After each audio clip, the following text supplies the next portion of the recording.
lagi dalam program kesayangan kita semua, X Science, Eksplorasi Sains. Nah, hari ini teman-teman kita mendapatkan tugas dari sekolah untuk membuat prakarya rantai makanan. Tugasnya adalah menempatkan pilihan hewan-hewan ke dalam kotak-kotak agar menjadi susunan rantai makanan yang tepat.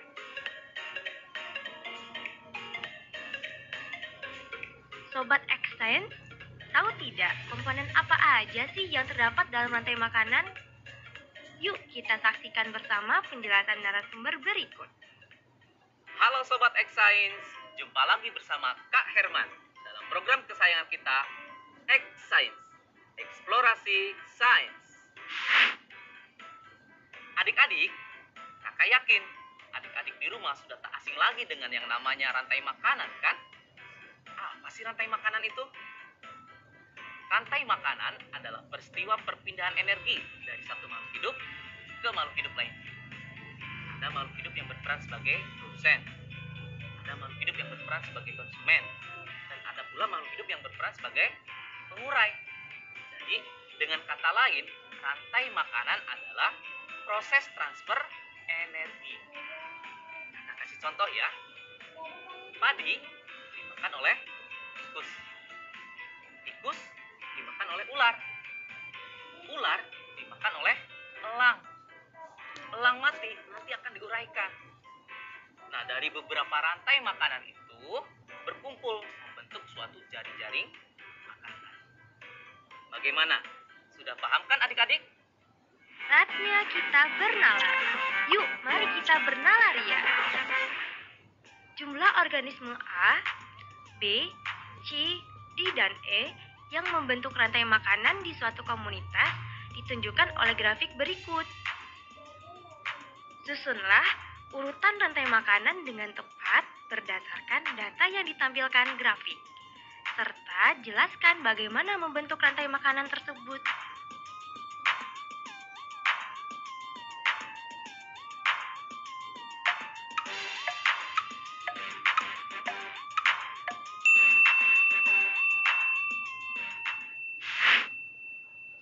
Sobat X Science, bagaimana? Bisakah kalian menjawabnya? Mari kita coba untuk menjawab pertanyaan tadi ya. Dalam keadaan seimbang, jumlah produsen tentunya harus paling banyak dibandingkan dengan yang lainnya. Kemudian diikuti oleh konsumen tingkat 1, konsumen tingkat 2, konsumen tingkat 3, dan seterusnya. Sehingga untuk menjawab pertanyaan tadi, urutan yang tepat untuk membentuk suatu rantai makanan adalah B, A, D, E, kemudian C. Jadi adik-adik sudah mengerti kan dengan apa yang namanya rantai makanan? Mari kita ulang kembali. Apa sih rantai makanan itu? Rantai makanan adalah peristiwa transfer energi dari satu makhluk hidup ke makhluk hidup lainnya dengan urutan tertentu. Dalam rantai makanan, ada makhluk hidup yang berperan sebagai produsen. Ada pula yang berperan sebagai konsumen. Dan ada yang berperan sebagai pengurai. Dengan demikian, rantai makanan sangat berpengaruh terhadap tatanan susunan makhluk hidup dalam suatu ekosistem.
Teman-teman, kan kita dapat tugas tuh dari Bu Guru.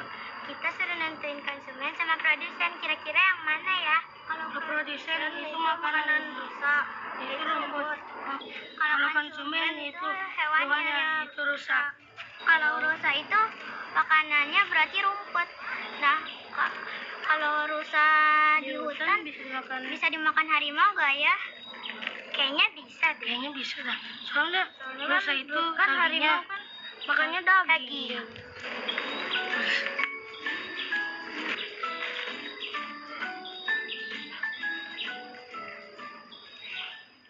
Halo Sobat X Science, kembali bersama Kak Herman dalam program kesayangan kita, X Science, Eksplorasi Sains. Adik-adik, kalian pasti penasaran kan bagaimana hubungan interaksi yang terjadi dalam jaring-jaring makanan? Yuk mari kita simak penjelasan berikut. Yang pertama adalah produsen. Produsen adalah makhluk hidup yang dapat membuat makanannya sendiri dengan bantuan sinar matahari. Prosesnya dinamakan fotosintesis. Wah, indah sekali ya alam Indonesia ini. Dengan begitu banyaknya hutan yang ada di Indonesia. Yang kedua, konsumen tingkat 1. Komponen pada konsumen tingkat 1 ini diisi oleh binatang. Biasanya adalah binatang herbivor yang memakan organisme autotrof yang tropiknya rendah. Karena termasuk dalam kelas heterotrof, maka konsumen tingkat 1 ini tidak dapat membuat makanannya sendiri dan bergantung pada produsen. Contoh binatang herbivor yang ada di hutan adalah rusa.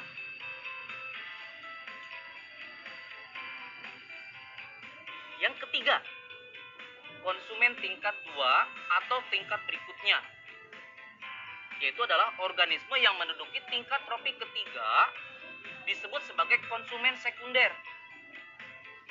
Diduduki oleh hewan pemakan daging atau karnivora. Contoh dari organisme ini adalah serigala, harimau, ular, elang, dan masih banyak lagi.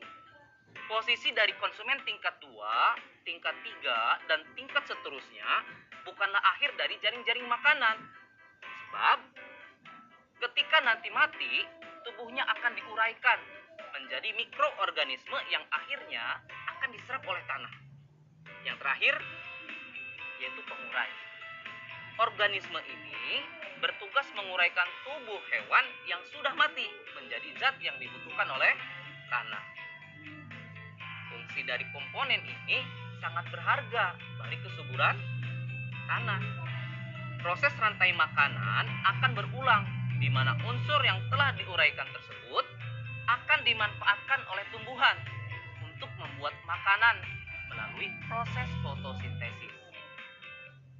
Contoh dari pengurai adalah jamur, bakteri, dan hewan kecil seperti cacing tanah atau belatung juga termasuk ke dalam pengurai. Saatnya kita bernalar. Yuk, mari kita bernalaria. Saatnya Sobat Extens menjawab pertanyaan nalaria berikut. Fatir sedang mengerjakan soal pekerjaan rumah tentang rantai makanan dan jaring-jaring makanan. Berikut ini adalah bagan jaring-jaring makanan yang ditampilkan salah satu soalnya. Pada jaring-jaring makanan tersebut, berapakah jumlah organisme omnivora?